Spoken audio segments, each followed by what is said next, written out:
Bonjour, M. Audet. Bonjour. Pouvez-vous nous rappeler qu'est-ce que l'UMQ au juste? C'est quoi son rôle? Bien, le rôle de l'UMQ, c'est une union, c'est une association qui représente et qui soutient des municipalités. Donc, il y a deux unions, la FQM et l'UMQ. Nous, on est membre de l'UMQ, l'Union des municipalités du Québec. Donc, c'est par choix. On trouve que l'union nous représente mieux sur les besoins qu'on a. Donc, comme ville de centralité, il y a des caucus qui existent de municipalités locales, ville de centralité, métropole et des cités régionales. Donc, il y a 4 types de caucus. Puis nous, on est dans celui des caucus de ville de centralité. Puis on est toutes des villes qui se ressemblent avec les mêmes besoins, que ce soit de 35 000 habitants ou 3 000 habitants, mais on a tous les mêmes besoins, toutes les mêmes réalités, fait qu'on travaille ensemble. OK. Puis là, dernièrement, le 3 décembre dernier, vous avez eu une rencontre par téléconférence? Bien, toujours par visio encore. Là, oui, ça fait depuis le mois de mars qu'on est en visio, oui. avec le ministre de la Famille, Mathieu Lacombe. Qu'est-ce qui en est sorti? Ça a-tu bien été? Bien, je vous dirais, ça fait quelques années qu'on demande à travailler, on cherche à travailler une façon de travailler sur les problématiques de services de garde. Dans le développement d'une communauté, les résidences, le développement résidentiel et locatif, et les services de garde deviennent un moteur essentiel pour pouvoir accueillir de nouvelles familles.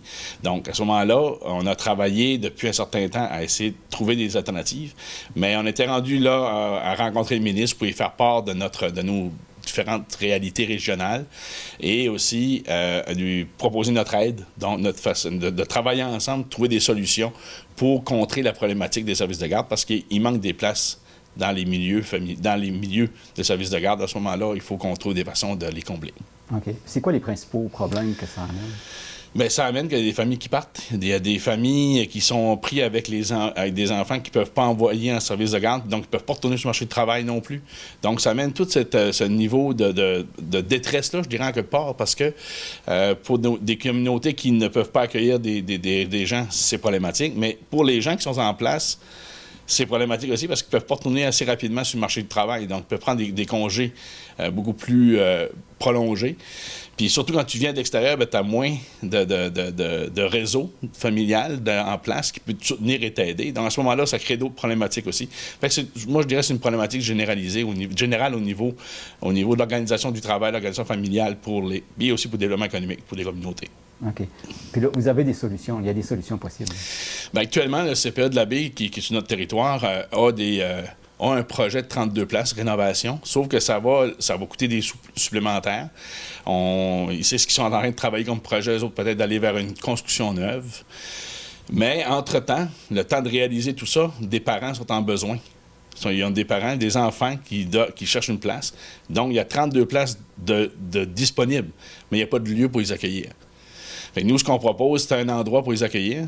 Puis, ce qu'on souhaite, c'est que le ministère ait la souplesse, ait la possibilité de pouvoir nous autoriser à utiliser ce lieu-là qui se trouve au Centre Bonaventure.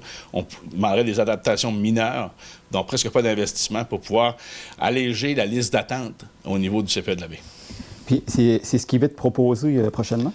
Bien, ça lui a été déposé. J'ai eu l'occasion d'y en parler justement jeudi dernier. Mais 2 semaines auparavant, on l'avait rencontré avec le CPE de la Baie aussi, pour lui déposer quatre scénarios, en fin de compte, dont 2 qui sont à retenir pour nous. Donc, ce serait d'aller vers une construction neuve et le scénario alternatif pour les places au Centre Bonaventure. Puis, il est en train de regarder ça, sauf que la marge de manœuvre à l'intérieur des règles administratives est limitée. Donc, c'est de trouver des solutions à ce niveau-là, trouver des façons de soutenir, trouver les bons alignements. C'est un peu ça qu'on tente de faire avec lui actuellement. OK. Un autre sujet, il y a eu des grosses inondations dernièrement. Oui. La ville de Bonaventure n'a pas été épargnée. Qu'en est-il de la situation actuelle? Tout a repris son cours? Bien, pour l'instant, là, tous les accès aux résidences secondaires et principales sont disponibles. Donc, on a tout ouvert les rues. Les ponts sont réouverts aussi. On est en train de finaliser des travaux sur la route Mercier actuellement sur un ponceau. Mais pour les gens qui ont été inondés, je vous dirais que c'est le triste retour à une réalité là, quand ils sont allés voir tous les dégâts occasionnés par les inondations.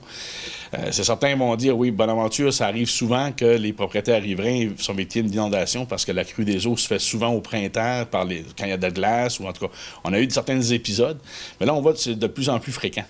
Fait que là, c'est comment qu'on doit agir là-dedans, comment on doit travailler là-dedans. Je vous dirais que c'est pas facile pour ces gens-là de toujours avoir commencé. Mais pour l'instant, je dirais que ça va bien. Il n'y a pas eu de cas problématiques en soi, là, malgré toute l'ampleur des dégâts qu'il y a eu.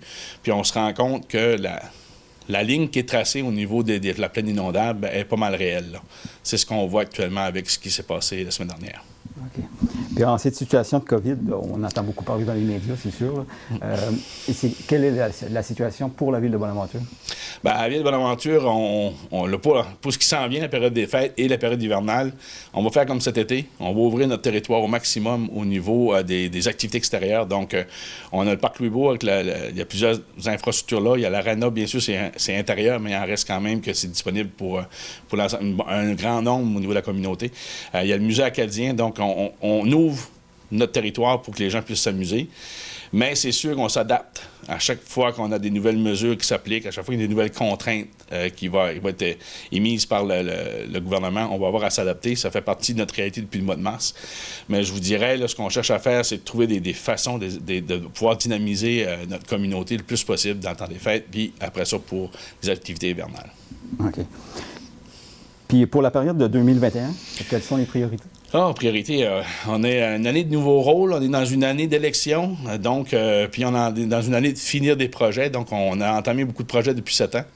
Je vous dirais que là, on est vraiment dans la fin. Donc, il y a eu le circuit des plages qui a été vraiment mis en place cet été au niveau de nos plages de la mer. Là, il y a des petites affaires à finaliser à ce niveau-là. L'aréna s'est finalisée, la rue Louisbourg, elle se finalise tranquillement. Il y avait encore quelques petites affaires à finir à ce niveau-là. Puis on devrait enclencher de nouveaux projets comme l'Hôtel de Ville, la route Saint-Georges à rénover. Donc, puis aussi, on a toute l'analyse au niveau de la route du chemin de Tivierge, aussi qu'on doit travailler. Donc, il y a beaucoup de travail encore qui se fait. Mais notre grand défi 2021 va aussi s'ajuster au niveau de la COVID. Donc, toutes les mesures sanitaires, on va avoir à vivre avec ça encore. Puis, on a le camping Beaubassin aussi qu'on doit rénover. Donc, tu sais, il y a beaucoup de choses encore qui est dans l'air et qu'on doit travailler. Donc, on a encore de grands défis.